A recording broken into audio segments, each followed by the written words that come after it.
akumbuke mawano apa imfa yavo.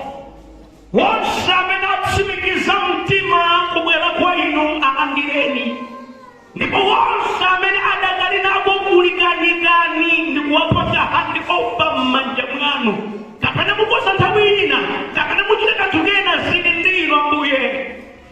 Yehova, wonse amene agonjadi pakuchita kwawo koyipa alimbikitsa nacho ngeni kumitala adakhazikika, kuchimwa adakhazikika. Ikani udana Ambuye pakati pa iwowa ndi tchimo la mtundu wina uliwonse. Akachoka pano akayambe kwatsopano. Wonse olanda amuna ana wake akachoka pano akabweza alimbikitseni. Wonse amene ndi maspeya wiro Ambuye, wonse amene ndi ma LG2 asowetseni mtendere aleke. Abambo wosankhanza wosuzana wawo akumba asowetseni mtendere kuti akhoza kuleka tchimo kotheratu ndi kuyamba kwatsopano.